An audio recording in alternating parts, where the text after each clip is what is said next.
amazing we can be if we could listen to her great advice. Okay, let me get welcome everybody. It's good to see you all on here so far. I will get my screen going and we'll get going on some announcements. Okay, so welcome to Presidio sales meeting. Anybody have any wants and needs? You can unmute yourself now if you have any buyers or sellers or any questions that are burning desires that you want to talk about.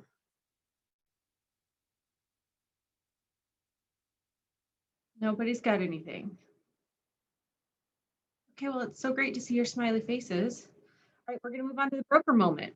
Let's talk about the appraisal floor and the appraisal ceiling. I bet we are all very familiar with these two terms now in this market. And so I want to talk about when there is an offer over appraised value, which one of these matters to you? The floor or the ceiling?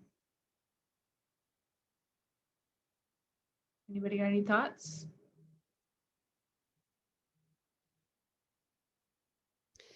I had thought it was the floor. Jen, this is Shannon. Okay, good.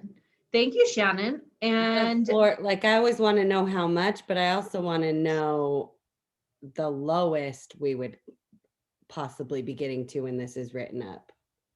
Good point. I'm really glad you brought that up.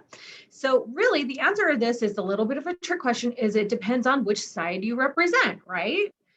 But if you represent the buyer, maybe the ceiling matters the most to you. If you represent the seller, I'm pretty sure you want to know what that floor is. So what I mean by this, because this is still kind of new to all of us, and I'm getting so many broker calls over this. What does it mean if this is what the offer says? What is that? And so if you represent the seller, let me just tell you a story, and hopefully this burns in your brains. You remember this. We had an offer that was put out to a seller and said that they would pay $10,000 over appraised value, and the purchase price, let's just say, was $500. Well, the seller was so excited about that. He wanted to have, 10,000 over 500, but that wasn't what that meant. That meant over appraised value. Now, the buyer's agent did not put a floor on it. No, neither did the listing agent. So when you get an offer, don't you think that you should probably counter back as a listing agent and say, well, sure, we want you to pay 10,000 as long as it doesn't come in lower than this price. Because in this scenario, the appraisal came in $50,000 low. So buyer and seller were in a legal and binding contract. They all accepted that the buyer would pay $10,000 over appraisal. So now the seller just went from, I'm getting $510,000 to $460,000. That's a huge difference, right? So what do you think the sellers are doing in this market? They're going, no, we're not going to accept that. But can they say no? No, they cannot. They signed a legal and binding contract that said that they agreed to the buyer paying $10,000 over appraised value. So when the floor matters to you when you represent the seller, but you also want to make your offer as a buyer's agent look very strong when you put the floor in there. Hey, as long as it doesn't come into this, we're willing to pay this much over. Does that make sense to everyone? I know how confusing this is because I get 10 phone calls a day on this. So does that make sense? You want a floor, but you also want a ceiling. So the ceiling obviously protects the buyer. We're willing to pay up to this much. And if let's just say you offer 400, and we're willing to pay 10,000 over appraised value. The appraisal comes in at 410. Uh-oh, you just committed your buyer to paying 420. Now, can they qualify for 420? That's why a ceiling matters, okay? So up to, we're willing to pay $10,000 over appraised value up to agreed purchase price, 410, okay? So I want you to pay close attention to both scenarios. Don't be like blindsided by, oh, we're gonna get a good deal on this or we're writing a good offer. The question as a broker, I always ask, and I want my agents to ask the same thing. What could be worst case scenario in this? And I hate to say it right now, but appraisals are crapshoots. So those are the worst case scenarios. Do we trust that the appraiser is going to say that, look at the comp that you say, I'm pretty sure it'll come in at that? No, I've seen appraisals come in $50,000 low. I've seen appraisals come in $50,000 high. It's kind of a crapshoot right now. So we want you to ask the question when you put together an offer, what's the worst case scenario that could happen with this? Know your floor, know your ceiling, okay? Any questions or thoughts on that? Nobody, because you all know this backwards and forwards. So proud of you. Good job. Okay, we are going to move on to our upcoming classes. Hang on, for the I got a question. Great. I couldn't get off of mute quick enough. Mute. The ceiling can be what the contract is.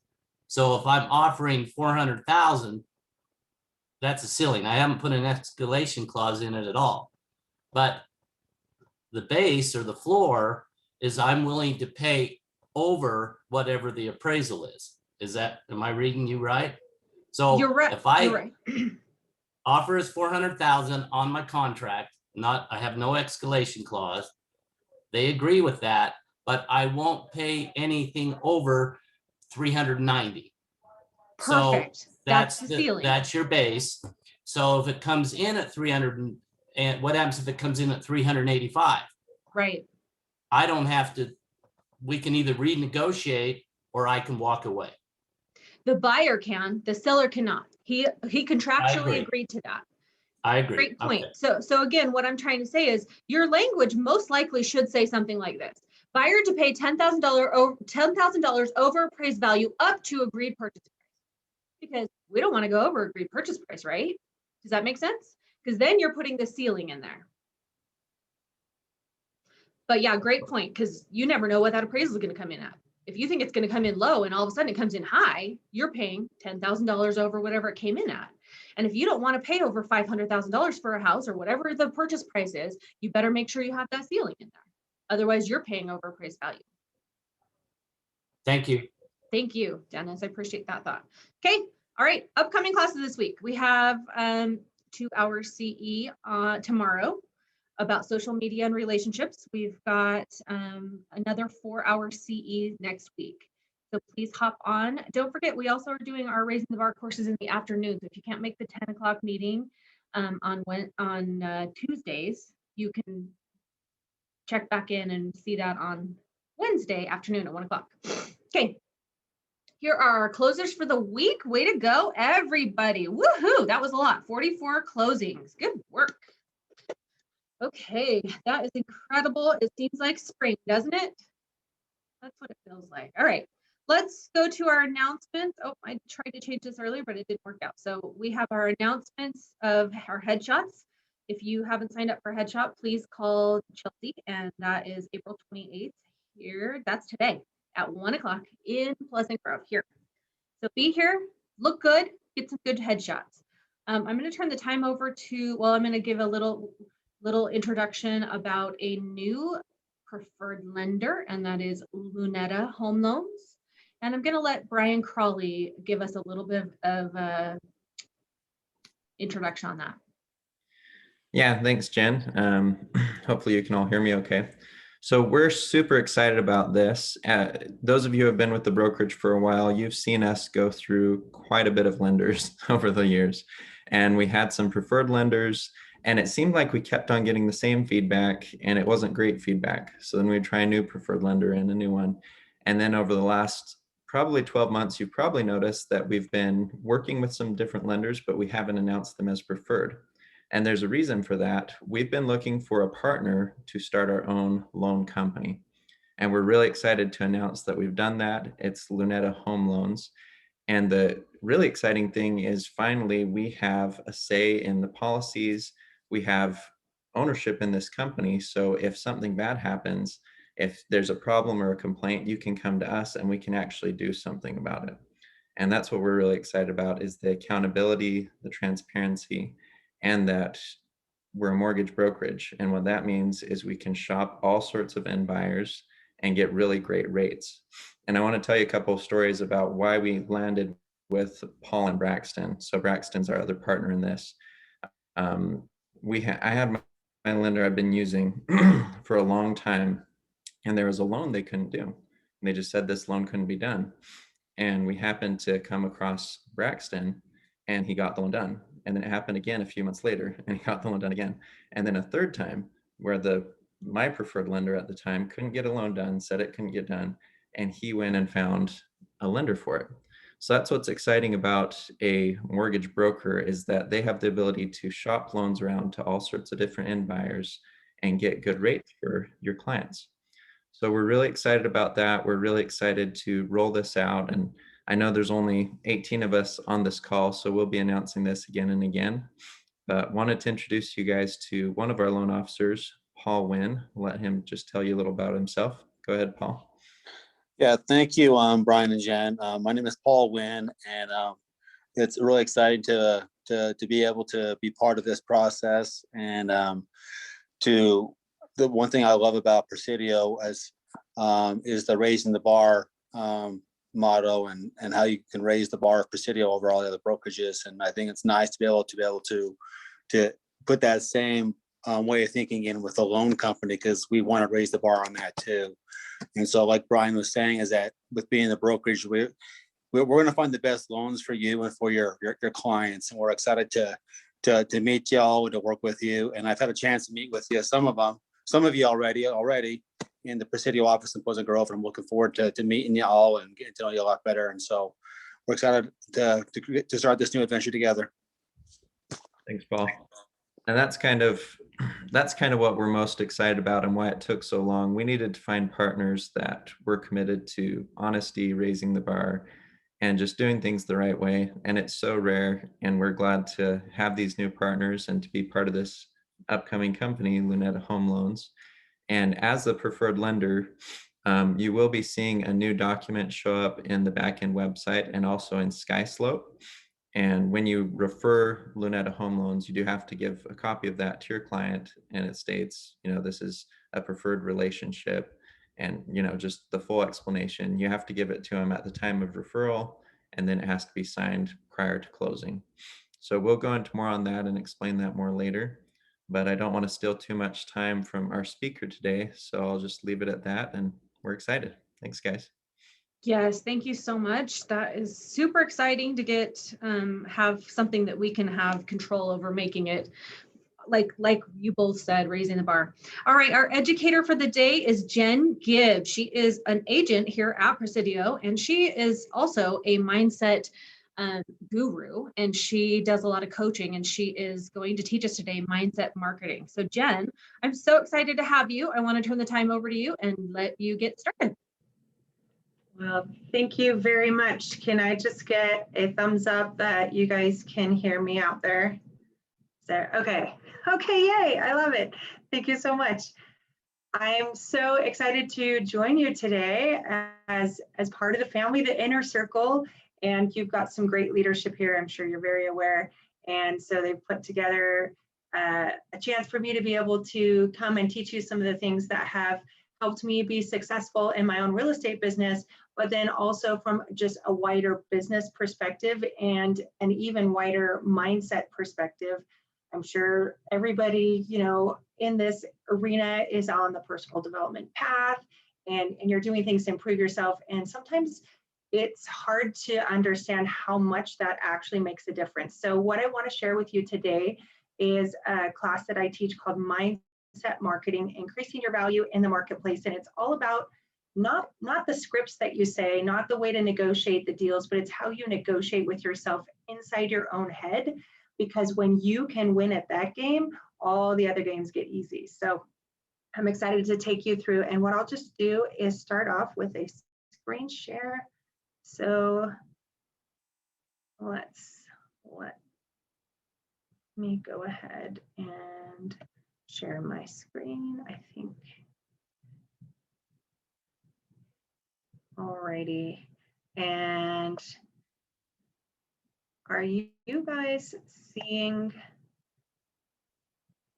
a slide? Are you seeing a screen share of my computer? Jen, would you give me a thumbs up if you can see my screen? Yeah. Okay, excellent. Thank you. And I'll see if I can minimize that. All right, so what we're talking about we've already said mindset marketing, how you see yourself. I am Jennifer Gibbs. I'm a business strategist and mindset mentor. And what that means is I help people straighten out the inside of their head so everything else gets better, bigger, business can flow more smoothly, all those kinds of things. And so that's what we're talking about today. And what we're going to discuss is how your mindset affects your value in the marketplace. So this is like, not just like I feel special and I feel like I have great personal worth, although that is certainly key in it. We're talking about how the way you see yourself actually makes you money. And so this won't be necessarily just a fuzzy, warm, fuzzy training. This will be like how your self-perception makes you cash. In fact, I have a 12-week coaching program that I take people through individually, and it is called Profitable Self-Perception, because the way you see yourself can indeed determine the health and wealth of your business. So what we're going to tackle in the next little bit here, your body language tattles on you. So whether you like yourself or not, and whether you talk a big game or not, your body is telling everybody what you really think. So we'll talk about that. The first sale, selling without feeling icky, inspiring confidence, and how we do that. The fact that your customers need you to call them to action, which is something we may think of a call to action more as like an online marketer kind of thing, but we're doing this in real estate as well. What happens if you don't show up? Sideways marketing, which is one of my favorite ways to market, and you guys will appreciate that because there's lots of realtors out there marketing. The scary part, and how to get them to message you. So that is what we have on deck today. A little bit about me. I wish I knew more of you better, and I'm excited I'm getting to know you a little bit better all the time. For introduction's sake, I am Jennifer Gibbs. I am founder of Infinite Step Mentoring, and I am going on my 6-year anniversary in real estate. And I do have a marketing background from corporate, and I've owned lots of different businesses, but real estate's the one that really took off and was so fun for me. When I first got into real estate, I was with a large international brokerage. And because of these mindset tools and things I'm about to teach you, I was able to go from a string of very minimal businesses that didn't produce a lot of profit to well over 6 figures, rookie of the year within my brokerage of over 200 agents. And in fact, rookie of the year for the entire state among all the brokerages. Like, once you get the stuff, it gives you momentum, and it starts changing the way everything turns into results for you. So I really want you to grasp these concepts today. I actually got into the whole psychology mindset game at age 15. I walked into a bookstore and I was feeling a little bit overweight. I was a teen. I didn't know what to do. I'm like, how do you fix it if you're a little bit fat? It was the 80s. I didn't know what to do. And so I went to this bookstore and they had this cassette tape. I said, lose weight in your sleep. And I'm like, oh, I could do that. So I look on the back of this tape and it says, use your subconscious mind. And you listen to the waves and the ocean. And then there's like these little messages underneath it. They're going into your subconscious mind. And I was like, is this a scam? What's this whole subconscious mind thing? But that put me on a whole path into learning how we're wired, how our psychology works, what motivates us, what makes us avoid and procrastinate, and all those kinds of things. So I've been studying that for quite a while, and we'll talk about how that plays into the success that you have. And then as far as being an entrepreneur, I got recruited into an opportunity at age 18, and I was like, I can do anything I want. I can put anything I want on my vision board. And then I build a business and I make it happen. And I loved the idea of freedom, of independence, of that entrepreneurship. That bug just like bit me, and there's no turning back. So I totally get where you guys are at. You're in real estate, probably for a variety of reasons, but you want to help people, you want that freedom and independence, and you want no ceiling on your income. And there's other great reasons too, but those are some of the ones that are top for me. So if I'm speaking your language, I think we're going to understand and help each other a lot today. So let me just start off with a quote by Diana Kokoska. Your business grows to the level you do. And I'm pretty sure that's not a new concept, probably not even a new quote for you. You've probably seen memes, And so what does that mean though? That means that there is a ceiling on your business right now. And the good news is, or maybe the bad news is, that ceiling is you. And so this is where we get to start to think new kinds of thoughts, think outside of our normal patterns, our box, right, of thinking that we have.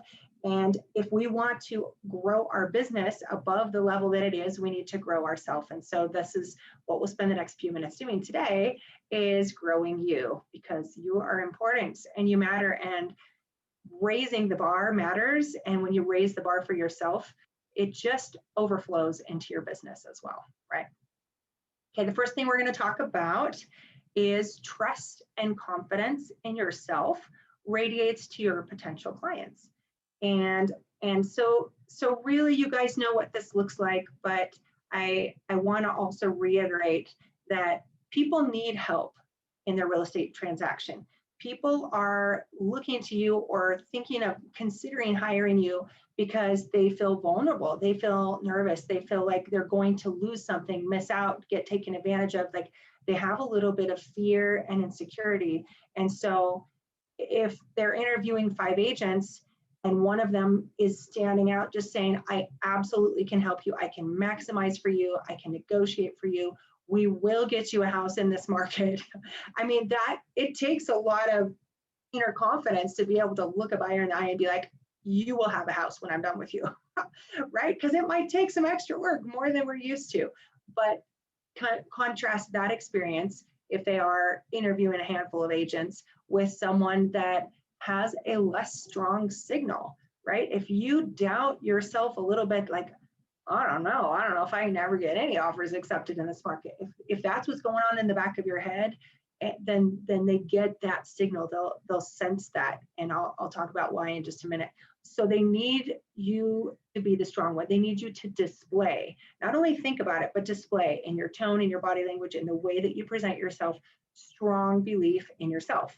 And it makes them feel safe to trust you. It makes them feel safe, like, no matter what the craziness is about to happen as we go out there, that my person is going to take care of me. They want to know that you can handle whatever is coming at them, because everybody knows it's pretty crazy right now. And then on the opposite side, on the seller side, if you represent the seller, you know, they just want to make sure that they're maximizing everything, right? And like, do you have the skills to do that? Do you have the confidence to push back against an aggressive buyer agent, right? They want to know that you're able to do that as well. And so the bottom line is, you can lead them where they desperately want to go. And so think about this. Think about, where is it that they want to go? They want relief, right? They want transformation in their life. That sounds like a totally generic coaching term, but this is what they want. They want something different than what their life looks like right now, whether that's getting into a house for the first time, upgrading, getting out of a house and getting on their way. Maybe they're heading out of state and they're just feeling like, whoa, I don't know if we're going to be able to make this all happen in the right time frames, you know. So think about emotionally, where do they want to go, and realize that you are there. You're like the top of the heap helper for them. You're the ultimate, right? You're their advocate, right? You know this. This is what they want to hear. If you go to a listing appointment, yes, you'll talk terms. Yes, you'll talk marketing. Yes, you'll talk about market stats. But the only thing they really care is probably what they will never ask you. And is it, can you lead me to a successful transaction? And that's the vibe that you want to put out in everything that you say, every time you look at them in the eye, every time you're presenting numbers to them. You're just going to say, hey, I got my arm around you. I can lead you exactly where you want to go, because they can't lead themselves. That's why they're hiring a professional, right? And so I just want to just stop the share for a quick second. And I'm going to have you pop in the chat just for a second. Is this landing for you guys? Is this making sense? I see some heads nodding. Okay, good. Go ahead and pop in the chat just one thing that you feel confident about, that you just know just radiates from your body. Like, what are you confident? What are you the expert at? What are you the best agent at? I'll give you a second to think about it. And I see a hand up. That's awesome, Julie. Are you good at understanding and being compassionate with your seller? Are you good at negotiating? I see caring. Good. Are you one that is aggressive? Are you able to balance both sides? Are you able to handle emotions? Are you able to present data in a very effective way? Okay, I see relate. Yeah. Is this good? Are you guys thinking about, I want you really thinking about what you're good at. And I'm going to encourage you to everybody pop a word in the chat, because we're going to be coming back to this later. And this is the little thinking seed that starts your brain going to a whole new level as you think about what you're good at, right? We're talking about mindset marketing today, which is how you're seeing yourself. So I want you to start to see and vocalize to yourself what you're good at. So let me just peek in there. Good at listening to my clients' needs and wants, caring, relating. Okay, this is good. I'm seeing a lot of things that are also emotional, and this is important. And I'm gonna continue on and show you why. Because here we were.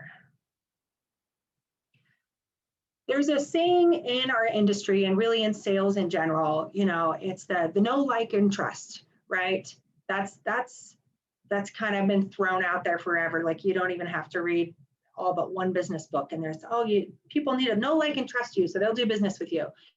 And I would actually challenge that these days. I don't know that I necessarily agree with that anymore. So now if you think about where the origins of this concept of know, like, and trust came from, it came from a time when to make a phone call, you had to drive to a place where there was a phone, pick up the phone, call someone, or you had to go to a place where they were gathering as a group in a room, physically show up, shake hands, make eye contact. People had to know you first, right? Because you showed up in the room. How would you communicate with anybody if you didn't show up where they were? That was the only option for doing business in the 60s, right?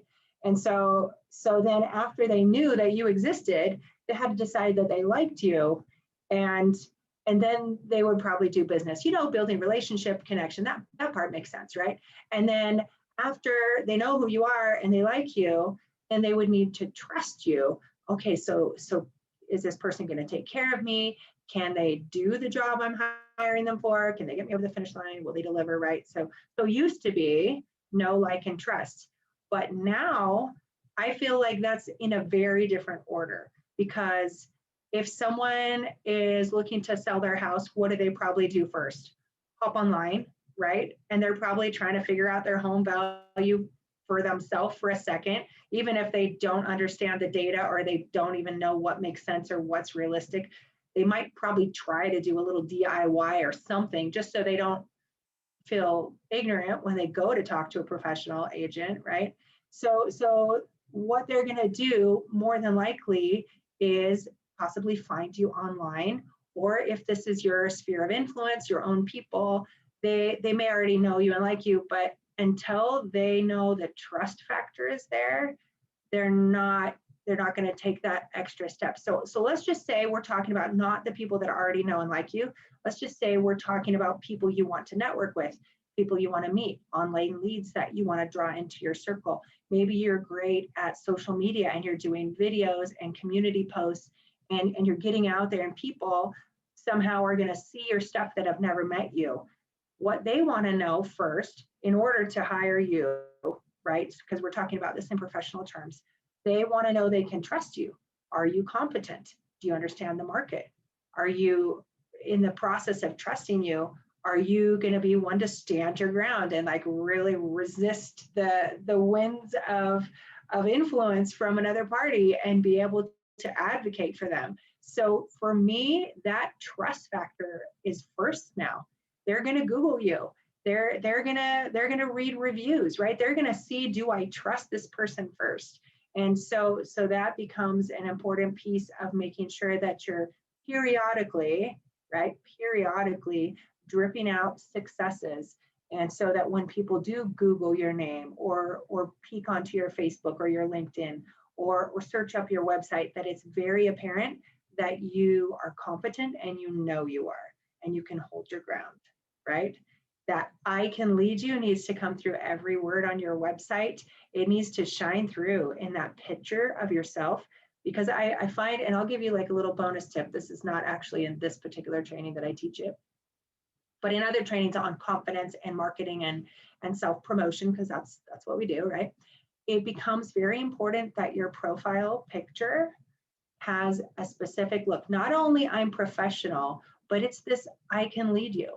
So often I find, and real estate is no exception, I find that people out there marketing online have a little bit, they don't like their picture taken. And so you have a great opportunity here within this group this afternoon to have a redo. So think about this if you head in and get your headshots done today.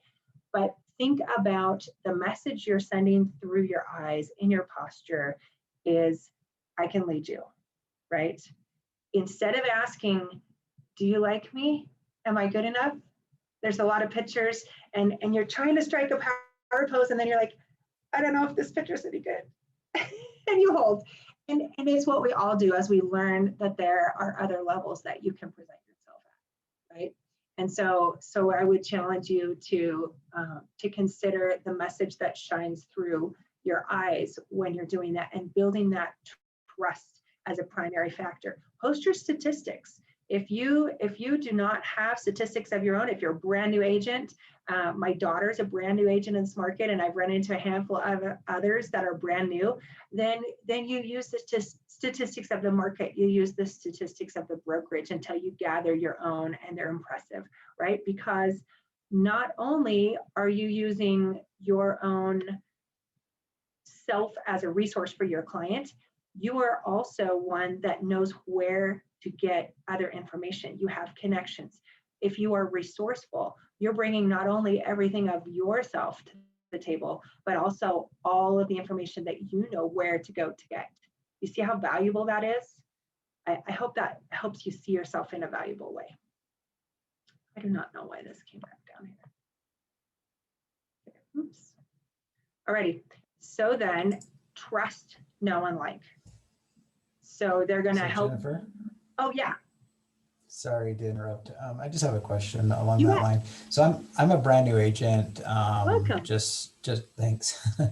Just trying to get started. I don't have any clients yet. Still trying to Okay. make my SOI and all that stuff. Perfect. But I come into this with like 25 years of land surveying experience and working with DOTs with doing right-of-way acquisition and stuff like that. Nice. When you talk about statistics and stuff like that, is that something that I should be or can use to help promote myself, even though I don't have any quote unquote real estate experience? Exactly. Yes. And so I'm glad that you let me clarify that for a second. So for example, we can say, even if you're a brand new agent, which I'll talk about a cool story on how I handled that one once, but you can say, if you're part of a team, you can say our team closes this % of listings, this % of our buyers get, take this many days to get into a home, to get under contract, and then if you're just flying solo, you can say, I'm part of an organization that raises the bar, and we have X amount of agents in this town, we get X % of the listings, and I don't have the stats right on me right now for what this brokerage is doing, but it's impressive, right? And we stand out because, so, and even down to the fact, when I was a brand new solo agent, you build your self-authority when you talk about myself and my team. And so, but you're like, but it's just me. Well, it's not just you. There's going to be a lot of people. There's home inspectors that you would probably have a good or build a good relationship with. You've got a title person. You've probably got a great lender that you can go to. These are all people that you can go to with questions. So then they become on your team, right? And when a member of your team is available in the office to accept earnest money, then that builds your authority. It makes you, do you see how that paints a little bit different picture, Travis? Yeah. Do you see how you're able to leverage the statistics of even other successful agents in the area and in the office? Okay. Is making sense for you? Yeah. Or is there another question behind that? No, that's fine. I'm just trying to, I mean, that's all good. And I'm just wondering if I should be or can be using just my past experience as part of that leverage too. Absolutely. And I'm actually going there in just a few minutes, and I'll tell you exactly to pull all of that out of the woodwork. So yeah, I'm really glad, because I think a lot of us, even as a brand new agent, there's a lot more that we have to offer than sits on the surface. When an agent is new, it's hard to think about anything other than, I'm new, how can I help anybody? But you do have a lot going for you. And so we'll explore that in a minute. So I'll take you through. I'll tell you a story about when I was a brand new agent 6 years ago.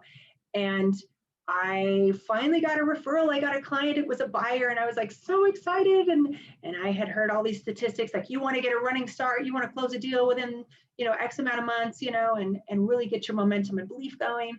So I had this client, and we got our docs signed, and I'm like, okay, I'm going to find this guy a house. But it was a single guy, and he had this fancy racing car, like a tricked out Subaru. And so no matter what we found, it had to have a garage had to have a one car at least for his pride and joy, precious little racing car. But the problem is he only qualified for, a first time home buyer at that market that was, below 200, and you could get into a home with a garage. And so we're driving around, but he also wanted to be in a specific area, which was kind of near his friends. So I'm going, like, my search criteria went ding, ding, ding. So I have like this big of an area that I can look in to find the perfect place for him and his significant other, which was his car. So as I'm driving around, I explore, and I was thorough. Like, I had nothing going on but this one client, and I was like determined to perform, right? This is going to be it. I'm going to be the hero, and I'm going to prove to myself that I can do a transaction. So I'm driving around, I'm looking at everything online. We look at it, we eliminate it. And so there's nothing left on MLS that we haven't seen, which that sounds vaguely familiar, right? And so then I'm cruising the streets. I'm like, are there for sale by owners? What? Like, I'm committed. And so within his neighborhood, he's like, I will live here because it's by my friends. I'm literally in my car driving up and down the streets and looking. And so we went through that, and I was able to eliminate those options. I see heads nodding, I see smiles. You guys know what this is. You play the game. You got to get the result for the client, right? And so at the end of my rope, I'm like, I have to find this guy a house. There's so much writing on it. It was my first transaction, and this was bigger than getting a deal done. This was like, can I actually do real estate, right? Like, so much in my head was at risk or precariously perched, right?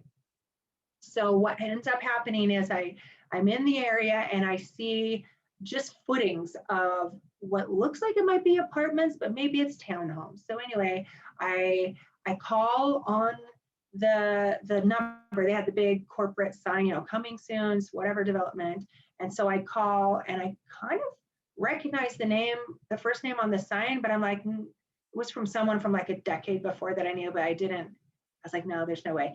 It was someone from a different industry. But come to find out, I actually was pretty good friends with one of the partners of the development.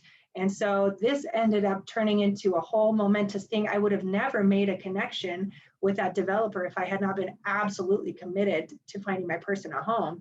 And that actually turned into 11 listings back to back to back for me, which was helpful in gaining momentum, right? And belief. And so going all in for your client and just knowing that no matter what, I'm getting this guy a house, because I had to believe in me I had to be like, I can find this guy a house. I can. I'm gonna go until I find it, right? So that was a belief, and like that unshakable belief in me.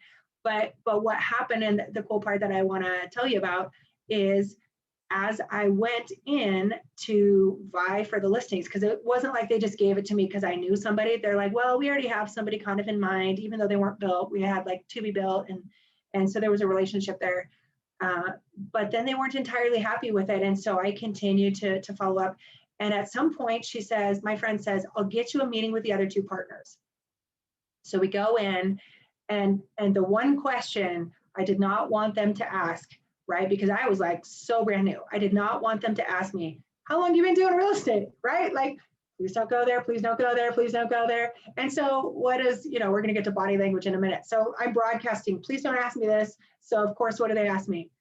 So tell me about your experience. How long have you been an agent? I'm like, And so just like maintain eye contact and like, I gotta hold my ground. I gotta broadcast. I can lead you, right? I gotta make this work. And so I said, you know what?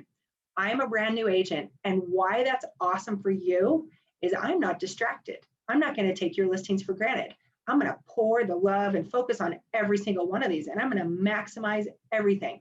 I have my entire brokerage behind me. I am passionate about marketing. I will perform for you, and I have no other distraction. So I used my flaw and my deficiency to my advantage to stand out, because I appreciate you. I will absolutely take care of you. I got nothing else going. I got nothing else on my mind. So can you see how, if you didn't have that profitable self-perception, if you didn't have that strength of mind, it could have been the deal breaker. It could have lost me 11 listings, and however many buyers were calling on those signs that didn't buy, that I took them other places, right? So can you see the difference of how perception matters? Can we get a head nod? Is that landing?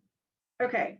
Yeah, I think I can credit that self-confidence with at least $70,000 or $80,000 worth of actual physical money in my pocket, because I could have said, well, I'm new, but I'm really going to try really hard. Different message. That does not say I can lead you. Just err on the behalf of yourself, right? And figure it out, because you guys are all smart. Err on behalf of yourself, and then you go figure it out. And I guarantee you, we have people and leadership within the brokerage that can back you up and will help you fix, resolve, figure out whatever pops up in the way. All right, I saw something in the chat. First year, congratulations. Rather than I am new has worked for me. I'm not sure exactly if I understand that. So you're saying I'm in my first year rather than saying I'm new. Okay, I see. Yeah, it's how you frame it. It's how you frame it. It's, yeah. And so what's the connotation with new? Usually maybe doesn't know what they're doing. But fresh, who doesn't want fresh? Hello, fresh. You know, fresh max, like everybody wants fresh, got fresh eyes, right? Yeah, okay. Let's go back to, you guys are super fun to hang out with, so this is fun. Let's go back down our path here together. People sense your intention. All right, I know you guys have likely been on that personal development path, and you're probably familiar with the idea of energy, frequency, vibration. There's a big culture of awareness right now, and some people are like rolling their eyes. And I have friends that are like posting, it's the full moon. Do you guys know what that means? And I'm like, it means that the sky is brighter. I don't know. Some people get super into it and understand a very deep level of what that stuff means. And some people, it's not that much a part of their world. So wherever you fall on that spectrum, there's lots of wisdom anywhere that we look for it, right? But I want you to understand that this whole energy, frequency thing, vibration, that's a real deal. That's Einstein and Tesla and great scientists are saying, when they look in the microscope down to the tiniest molecular level, that it's particles and waves vibrating. Like your hand's not even there, and this is a whole fun conversation for another day. But we want to wrap our head around at least the fact that people are more than bodies. There's actual literal, like almost like radio waves coming out of your body communicating with people. So what's kind of cool about this is, without saying words, we can talk to each other. So if you've ever walked into a room where someone just said something awkward, and you walk in and you're like, okay, what happened? Because the vibe is off, right? Or if you like have an intense celebration, like it's contagious. Have you ever seen, somebody win something and they're freaking out and they're jumping up and down, or somebody wins a race and like it's almost contagious. You almost can like feel that also. And so that's what we mean when we talk about energy and frequency. And it's, if you have looked into tone and the words that you say and how we communicate, stats I hear a lot are only 7% of what we actually speak is how we communicate.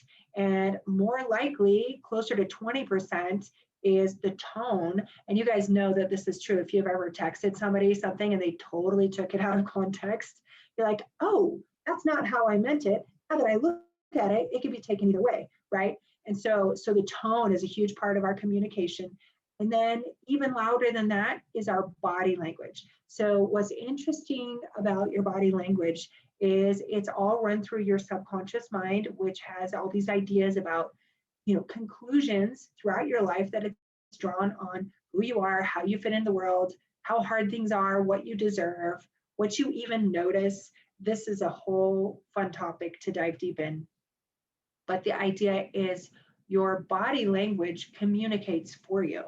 And so when you don't say something that you want to say, you might have like your eye twitch, or you shift in your chair, or you cross a leg, or you play with your hair, or you scratch. Your body language is always sending the signals, communicating what you don't speak out of your mouth.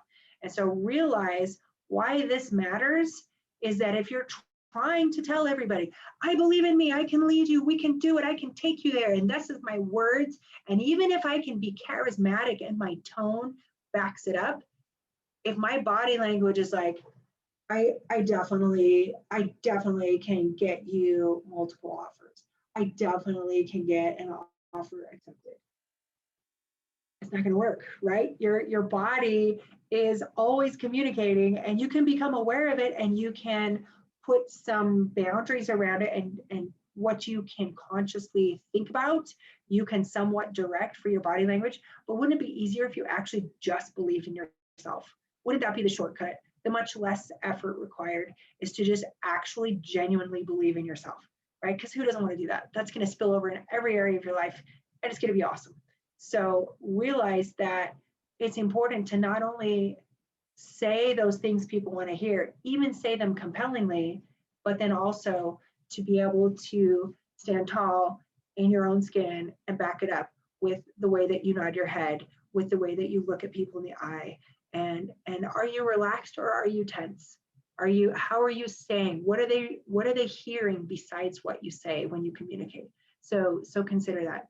And there's no faking. We just talked about that. You gotta get that genuine belief in yourself, which if you feel like I have self-doubts, I have insecurities, welcome to earth. We all have them.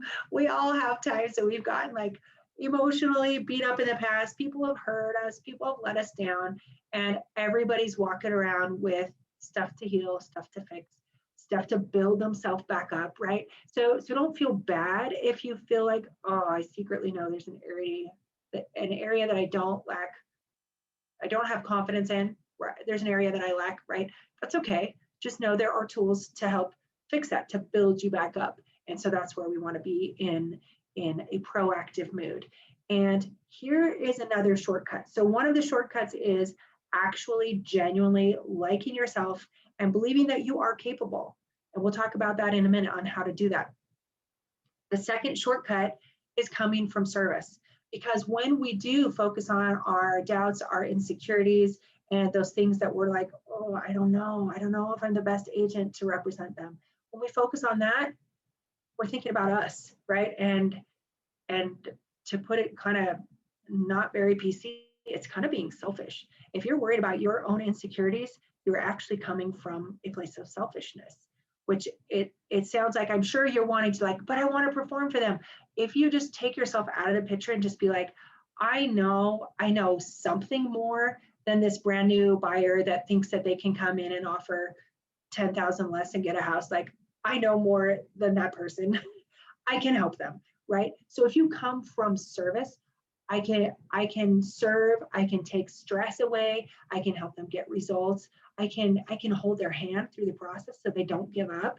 All those answers, you guys, of being able to talk to your clients, being able to care from them, that's all part of what you're doing. And when you take your eye off yourself, it's another shortcut. It makes it easier, right? Because no matter what, no matter how good you are at real estate, you can be excellent at caring about people, right? Yeah, I know this crowd is. So then we got to sell you first. You have to actually see the value you bring. And I know I used to be guilty of this when someone would give me a compliment. Oh yeah, that's okay. Or, you know, you'd be this old thing, you know, instead of just saying, thank you, I received that compliment. We want to practice seeing the value that we have. And that includes accepting compliments. I will tell you that anytime I have a client that texts me, thank you so much, or you're the best, or whatever, I screenshot that, not only so that I can share it at the appropriate time on the appropriate page, but I also have it for my own self, so that those times when I do run up against a little bit of doubt, or am I really worth my full 3%? Like when you get into some higher end homes, like that's a substantial fee, right? Like, am I really worth that? And I can pull out my screenshots and be like, absolutely, absolutely, I'm worth every penny, every penny. There should be no doubt that you are able to substantiate that value that you charge. And if there's doubts, that's okay. Then we just build it. We build it till it matches. Because otherwise, you know what happens is we have this awesome value system, and our values can actually come back and make life difficult. It doesn't seem like they would, but we can. So for example, let's say you're a person of integrity and you're like, I take care of people. I do not take advantage of them. I sell them a fair product. I do this. But then over here, you're like, but I'm a new agent, but I'm not that awesome. Like I really don't know how we resolve all this stuff. I don't have that much experience. And so I kind of think that my value is here, like as a new agent maybe, right? And so what will happen is it will be very difficult for you to sell yourself, because you're going to be out of integrity, because you're like, my people deserve the best, but I'm not the best. So I don't want to be a liar, and I don't want to be a take advantage of her. So I'll hesitate. I'll hold back. I won't promote myself. Can you see how this happens? Our values are strong. They are deep in our subconscious. And so how do we line it up, right? How do we get it to match so we can go out there and openly be like, I can help you. So what we want to do is not lower our values, of course, right? Like those are strong, foundational. We want to see ourselves in a way that matches the level of service that we must provide. Can you see how building yourself is going to increase your business? Can you see that? What we want to do is get these guys on the same side of the table. So when we're tugging rope, tug of war, they're pulling together instead of butting against each other, fighting against each other. We want your self-perception to match what you're charging in the marketplace. Is that making sense? The hardest sale you will ever have is selling yourself. You know why? Because you know all your flaws. You know all the times you screwed up. There's like a record in your brain that records everything, even when you're sleeping. There's a record a mile long with thousands of screw ups, because you're human. And so all of that's evidence against you. And so our job in our conscious mind, if we want to shift and change and upgrade our results, is to compile the evidence that says, yes, we can. Yes, I am worth it. I absolutely am worth full 3%. And that's where you go. That's what you match, right? The hardest sale you will ever have is yourself. And once you actually get there, it's going to be the most profitable, because then you're going to just whoosh, take off like lightning. It's awesome.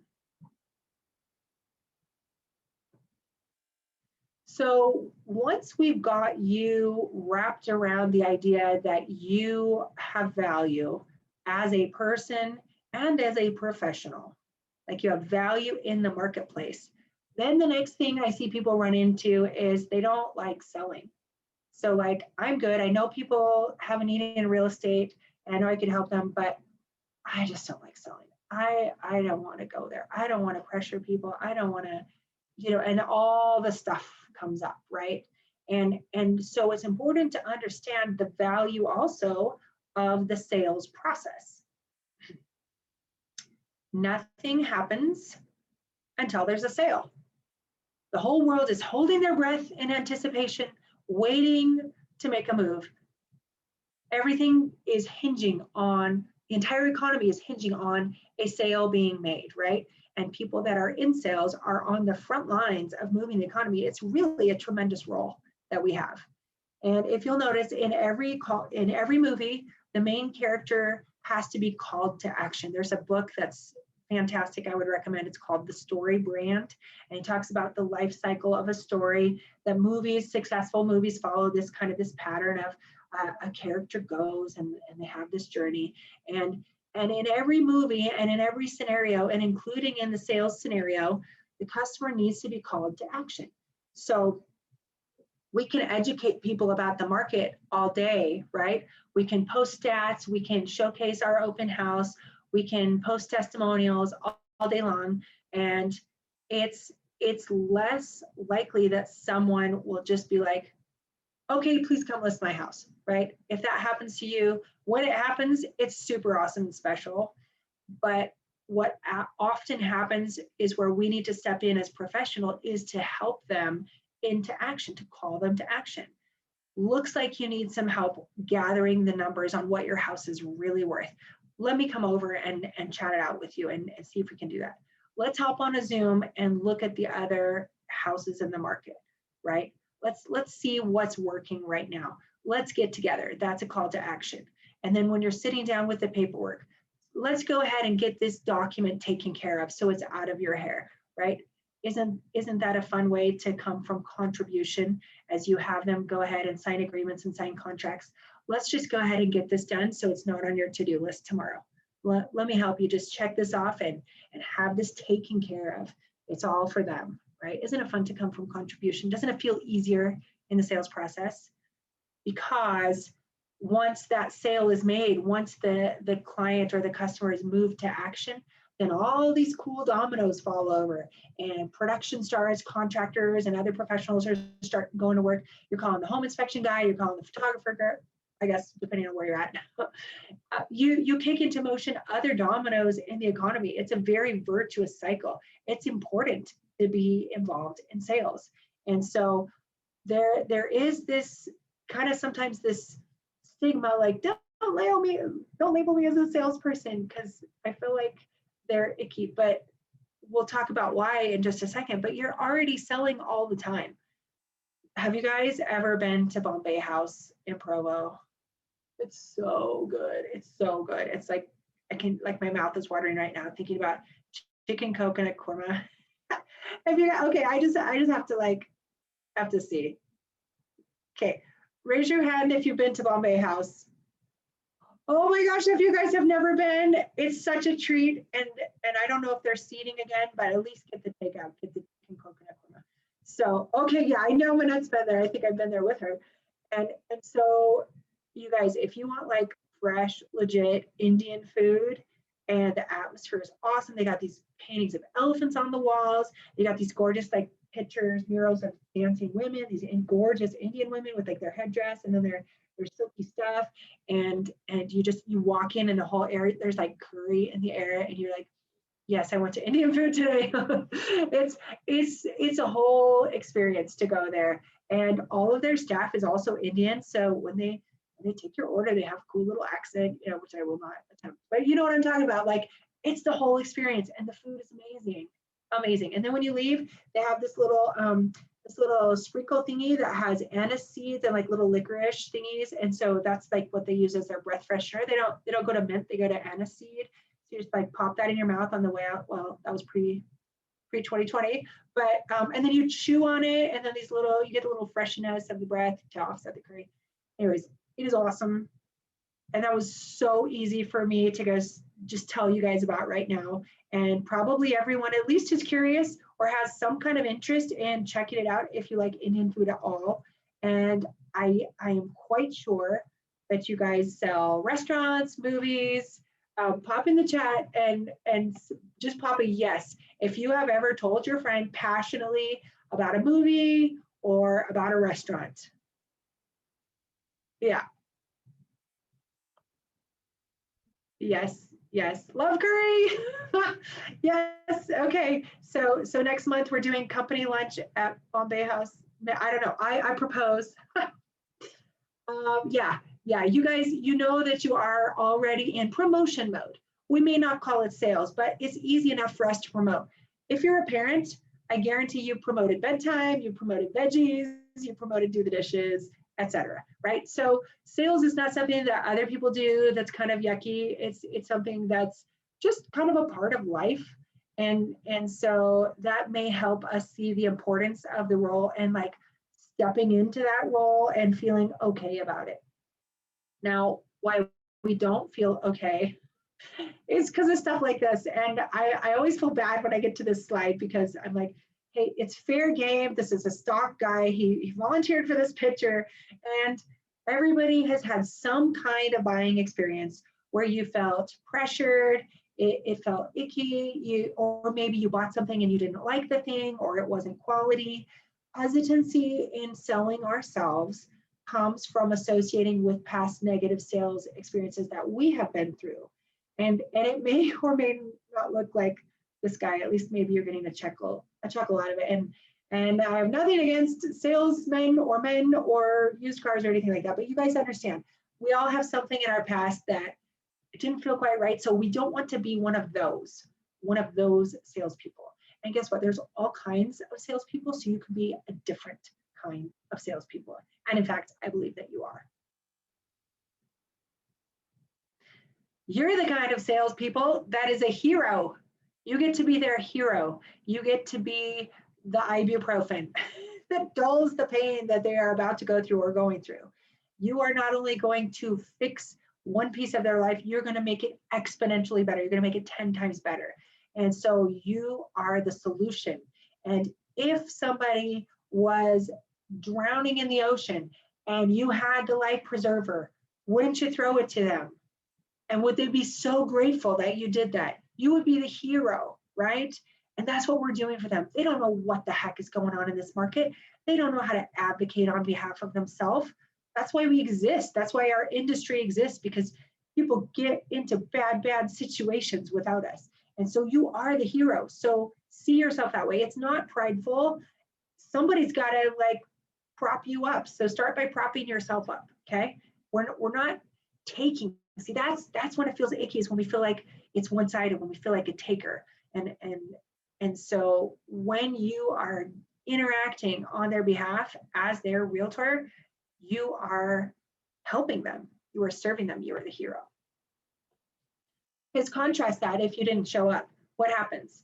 What do people do if they don't hire a good agent? And I'm going to call all of you good agents, even if you're brand new, because you are connected to other good agents that will teach you the right ways to do things. And because I saw in the chat, you guys want to relate, you want to walk your clients through and help them, you want to care. And so what happens if you don't show up? Well, first of all, they're going to try and figure it out on their own, or they're going to call the first company that's on a billboard saying that they do things right, when we all know that there are levels of service, right, that will serve your client better and best. And we want them to not have to be left to their own devices because we were quiet or silent, okay? And don't be a secret agent, right? I'm sure you guys have heard that. I did not coin that. Don't be a secret agent. We got to let people know that we're there and we're there to help. So they don't just try and figure it out on their own, because they're going to mess it up. They're going to mess it up. And we don't want lawsuits. We don't want people taken advantage of, because that's the next thing that happens is either, you know, let's take a listing, because there's a lot of people that are under the impression that they can somehow negotiate their own sale, you know, by owner or whatever, and come out of it ahead of the game, right? Because they think that if they save a listing commission that they're going to make more money, right? But we all know what happens when you hire a negotiator to work against you. It's not going to be pretty, right? And so there's either they're going to get taken advantage of by an aggressive agent on the other side of the transaction, whichever side that is, or they're just not going to understand the contracts. They're going to put themselves in a precarious position or in a losing position. There's a lot of ways that people that are uneducated can be vulnerable. And so again, you are the hero. You're helping them not fall victim to the other stuff that's out there, which can happen and can happen a lot, which is why, again, we have an industry. Or they're just going to have a negative experience. Maybe they're going to be frustrated. Deadlines won't happen. They're going to lose out in negotiations. They're not going to get what they want in the end, they can have just a bad, frustrating experience. You know, if they go through and they're not good at negotiating and holding boundaries and deadlines, they could have 8 weeks of like stress and freaking out and up in the night, or, you know, or maybe they're like leaving their house every 2 hours for a showing because they didn't understand how to structure things in an easier way. So that negative experience is what you're saving them from. Being a victim is what you're saving them from. And oftentimes they don't even understand what's at stake, because I've seen plenty of people say, hey, I went with this discount broker and we had a great experience. And it's very evident, oh shoot, they got taken advantage of and they can't even see it. They can't even see it. So they do need you as part of your heroship to educate them on what can happen if we don't work together. It's not manipulation, it's education. Here's what's at stake, you need to know. And I would be the only one in the transaction looking out for only your best interest. That's what I'm here for. I'm your advocate, right? Okay. Oh, there's so much fun stuff to talk to you about. Okay, we're gonna go quicker. Gold bars. So just imagine you have a red wagon of gold bars and you're going through the mall and you're like, hey, I got this. How much is gold per ounce? $300-400 an ounce? I don't know, that's probably bad information. So you have this big old hefty, heavy bar of gold. And if you went through the mall and be like, hey, do you want this bar of gold that's worth several $1,000s? A lot of people would be like, yeah, okay, sure. Yeah, that would help. That would help my life. And they would accept the gold bar. But some would be, what's your angle? I don't know, the trust factor might be missing. And they'd be like, no, I don't want to like owe you anything. I don't need your gold bar. Or I think that's a scam, or that's not for real. That's too good to be true. Just move along, right? Some people, even if it was a very, very valuable thing, would not accept the gold bar. And so does that mean that the bar has less value? Nope. It just wasn't the right time, or it wasn't the right scenario for that particular person. So then you just keep going with your red wagon and go down the mall and offer to the next person, right? Because pretty soon, if you offer something of value, people will see, hey, this is what's going on. Pretty soon they'll see other people be like, oh, she got a gold bar. Okay, no, I think gold bars are good. I think it's okay to accept this gold bar, right? And so you begin to develop a little bit of that social proof. Contrast that. So when you're handing out the gold bar, you're coming from contribution, right? You're coming from, I'm here to help you out, and here you go. So that's that giving mentality. And we're gonna contrast that to if you went around the mall and you're like, hey, do you have $10?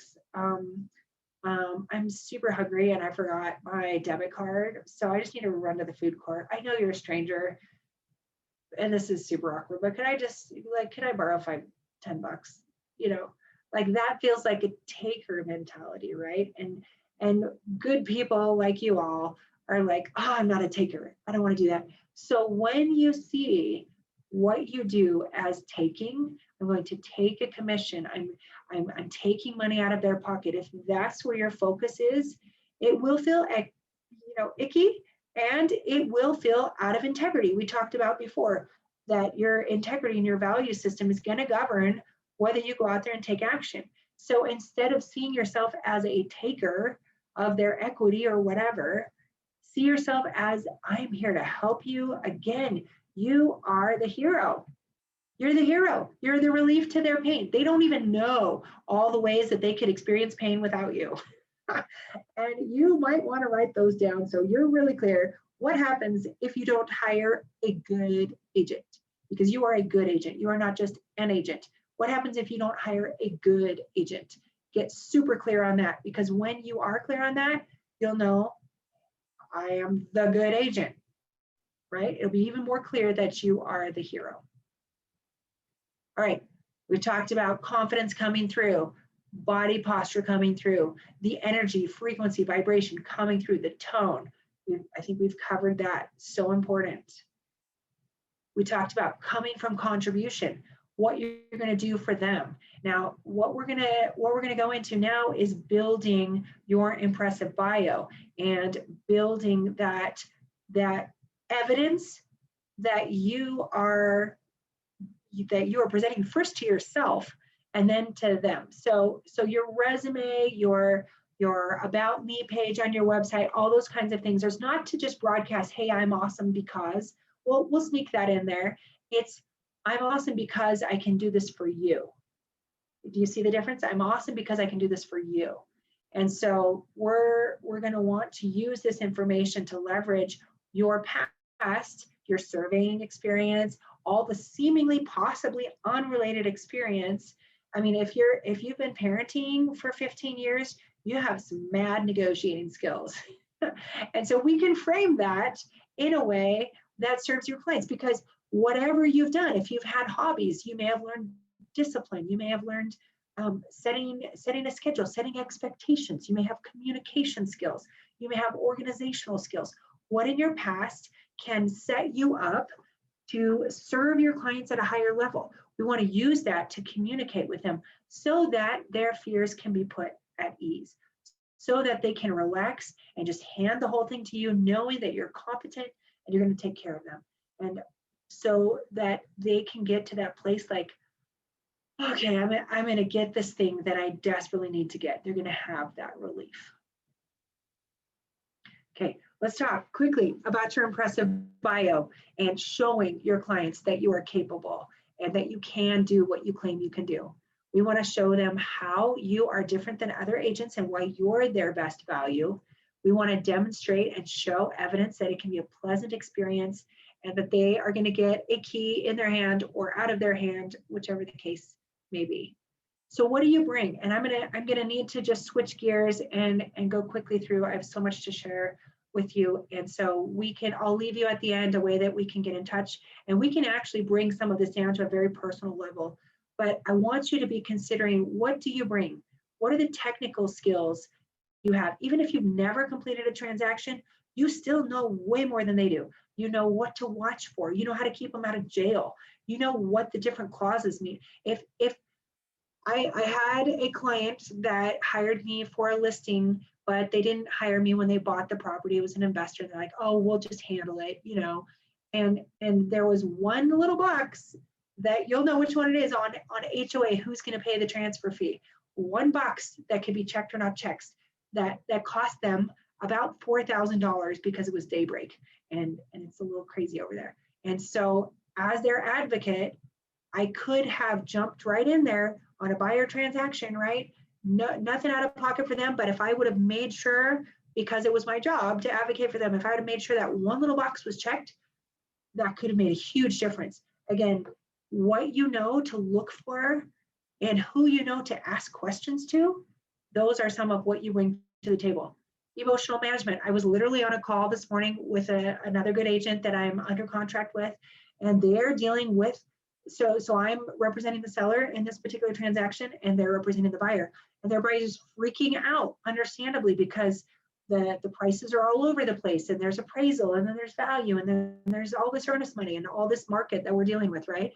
And so part of what we bring to the table is we're going to help keep everybody calm, and we're going to help keep these parties from destroying their own deal, right? That's part of what you bring, is you're going to help the deal not fall out. It's going to get complete, and everybody's going to stay sane in the end, and ideally on great terms, and see each other's point of view, right? And we all are on the same team, which is get this house transitioned to the next party, right? We're all on that same team. So handling the freakouts on either side, right? Maybe you represent the seller and they've just come at you with repairs and the seller is up in arms, whoa, you know, so that's another value that we bring. And how do you put a price on that? It's what we do is not just help sellers net more, right? There's all these intangibles that are also part of creating an experience and not getting stuck and not having stuff fall out, right? This is the value. So pause and think for a second. When have you done this outside of real estate? When have you been resourceful? When have you managed emotional situations? Draw on some of that past experience as you pull together your impressive bio. Okay, so here's some examples. Inside of real estate, you've got all these kinds of things. These are, you know, issues prevented. How do you measure that? Well, you'll keep a log of it. You'll have stories that you can tell, and you can say, you know, some people run into this and it kills the deal. But guess what? My people, when this happens, I know how to handle it, right? Running up against appraisal, like Jen was just talking about, I know how to handle it. And if I have any question, I know exactly where to go to get clarity on protecting your interest, right? So there's inside, and then there's possibly outside of real estate. When do you have conflict resolution? Do you have a marketing background? Your network, right? Who you know can be very key in real estate, especially if you've got a buyer. And I literally had on this last transaction where I had multiple offers, there was an agent that came in with a high offer, and of course I'm going to present every offer to my seller, but in the back of my mind I'm like, I really hope someone comes in higher, because this would just be a transaction full of drama if this is who represents the buyer, right? So make sure you're managing yourself well too, because those connections, who you know, can be key. And of course, we always advocate in the end for our clients, even if it's not the agent we desire most to work with, but it can't hurt your chances to be a great agent to work with, right? Especially if you're going to be in this game long term. Do you impress yourself? That's where you're gathering those statistics, right, on yourself. Your resume and your about me is really about them. I just want to underscore this again. It's how I help you, because there's some cool ways that you can use this. You can take, once you compile that awesome, impressive bio, you can compile that and you can include that in a pre-listing package, right? Or in some kind of if you have a lead magnet going, this can be part of your content. This can become, if you do Facebook Lives, people want to get to know you, right? Trust, know, and like. So if you're in the getting to know you phase, you can tell stories about, oh, remember this one time. And for example, in my impressive bio, I put that in college, I started property management at age 19, I think. And what that was is I wanted free rent as a college student. And so I set myself up in a situation where I could trade managing properties for rent. And so I managed a complex of about 20 units. And I just did it for free rent. So it doesn't sound like anything impressive to put on like a realtor bio, but I have an inside view of what property managing looks like, right? So do you think that has ever helped my investor clients? For sure, for sure. Consider this, anticipate this, budget for this, right? Because I've seen the inside, even though it might feel insignificant. And so I promise you, if you look carefully at your past, we can find things that you are not counting as part of your value that seem insignificant, that may be actually something that can stack the deck in your favor for your clients. So who trusts you? Now, who's believable? How many testimonials? And testimonials are super, super fun, and you can collect them all along the way. I encourage you to collect as many kinds at as many places as you can. I'm having to just speed right through this. I have so much more I want to go through with you and expand on. And so what I will let you know is that I'm available if you want to reach out and you want to go through some of this, because I know every time I teach this course, I have a handful of agents that reach out and they're like, could you help me with my impressive bio? I don't know what to put on there. And so I'm happy to spend a little time and see what we can find and pull out of your past. But make it easy for them to give you testimonials throughout the way. Give them links, take your screenshots, all kinds of testimonials, videos, pictures, handwritten, pictures of you, the title, like, geez, here's the selfie, right? I love my agent. Do those. They're cheesy and they work. Get them on video if you at all can. Because it's compelling. 92% of consumers trust who their friends say is awesome more than if you say you're awesome, right? So let your social pages talk for you, and there's strategy behind that. Create a place for them to live. So maybe it's your Facebook page, maybe it's your website. Have a place to compile them, to stack them up so they look really nice and big and chunky and important and impressive. Sideways marketing. Okay, so this is super fun. I used to do this in fitness, and it's coming at them indirectly. So I'm sure everybody that knows you knows you're an agent, right? And they probably may know that you're a good agent if you're really in that mode of self-promotion, but they don't want to hear about it every single day. It's not relevant until they have a real estate need, right? But you want to stay top of mind. So how do you do that? So for example, when I was in fitness, I could say, oh, I'm shoe shopping. Who likes these tennies? Should I get the purple ones or the green ones? Or which which workout top is better, or who likes their scrunchie, or who needs dry shampoo. All these things remind people, oh, she's healthy, oh, she's in fitness, oh, she's working out, right? You see how it's sideways without me saying, I'm a fitness coach, let me help you, right? So you can do the same thing in real estate. I've seen it done super funny. You can share memes, there's funny stuff, but there's so much original content that will differentiate you as you're showing homes. Maybe you go and show something that's turn of the century, and man, they had beautiful hand plaster work, like artisan craftsmen, turn of the century plaster work in the basement. I was like, this is gorgeous. And so I shared that. Or you can do, look at all, these are all the amazing, I went to a home builder, and they had painted little squares of the different paint color choices, like a dozen little squares on the wall. And I'm like, that's cool. So you can see what the actual paint looks like on the wall, because you're sitting at a desk and ordering it before your house is ever built, right? So I'm like, this is cool. And so people are like, oh, that is cool. And by the way, that's a touch, like, oh, she's a realtor. Yep, she's with clients in a model home, without being like, here's me and my clients in a model home, I'm helping them today. You'd be like, oh, this paint is cool. It's a touch. Oh yeah, they're an agent, right? And another one I've seen is, which cabinet is more to your style, the brown or the white? And then people love to give their opinion, they'll engage, oh, that's good for the algorithm, all that kind of stuff. So can you see how sideways marketing can really help keep you top of mind without being obnoxious? I've got another quote for you that's awesome. I love Dean Graziosi. He's so full of energy. And he points out that our best thinking has gotten us where we are. So you have a certain level, you have an income ceiling, you have a deal ceiling. How many deals can I work on at once without freaking out, right? You have this, and our best thinking has brought us the results in our life. So our thinking cascades to our actions and our results. And so if we want, again, to grow that ceiling, your business grows the level you do. So if we want to grow our business bigger, we want to grow ourselves bigger, because we've already gotten pretty far in pretty awesome places, probably with our best thinking. But then how do you get beyond that? How do you get beyond that?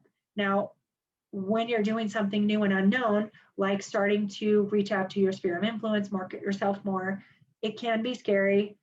It's just unfamiliar. It's how your brain works. That's why I support people. That's why people hire me to, like, they have this great plan, or we put this plan together, and they're like, but then I don't make the calls, or I don't do the outreaches. And so that's what it becomes important to, when you're in unfamiliar territory, to get yourself some support to do that. I didn't have much time left to go over why they would message you, but really key to that is that sideways marketing. You're there for them. It's that trust, know, and like factor. You're available and you're competent. And so I would let you know I'm also available and I'm also competent to help you. I love this real estate game. It's like, it's my paint palette. Negotiating all this psychology of your success, that's where I love to play. And so I will invite you to pop on over to my website, Infinite Step Mentoring. It's just one step at a time.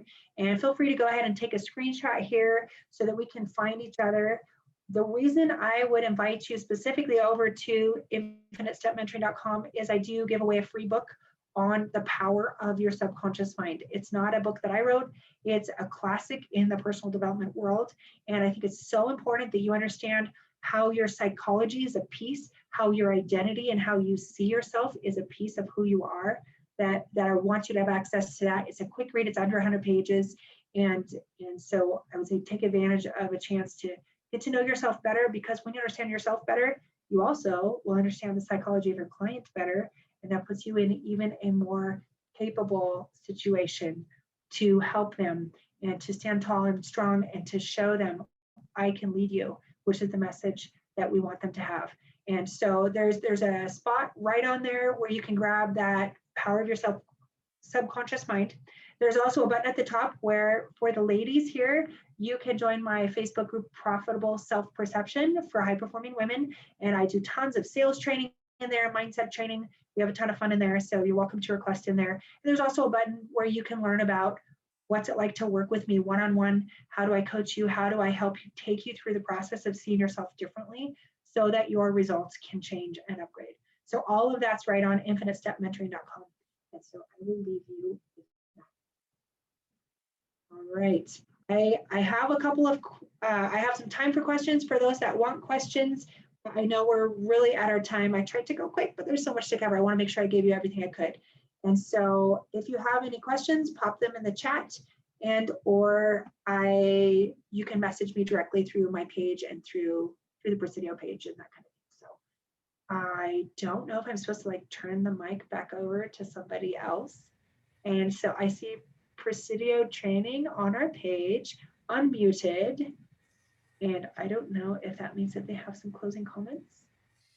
You have done wonderful. You Okay. can go into questions if you'd like, and I'll just wait for a little bit and then I'll stop the recording before the questions if you feel like you're all done. I know it's a lot to cover, and your mind might be like, if it's new information, it's like, whoa. And if it's not new, then you're probably going to another level, like finding, okay, so how could I do this for more? How could I refine it? How could I next level, right? Because differentiating yourself in this market becomes so, so important. So, all right, I do not see anything in the chat. You guys know how to find me directly. And so yeah, I think we're just gonna call it good. Let you guys get on the phones, get back to your email, all that good stuff. And I always like to close by reminding you that you are infinite, you're valuable, you matter, your potential is tremendous. Hang on to that. If you do nothing else, please make a list, make an impressive bio for you to look at so that you remember all the reasons, or at least a handful of reasons, that you are awesome and amazing and you are valuable and you matter, and what you're doing for your clients matters too. All right, thank you. You're so welcome.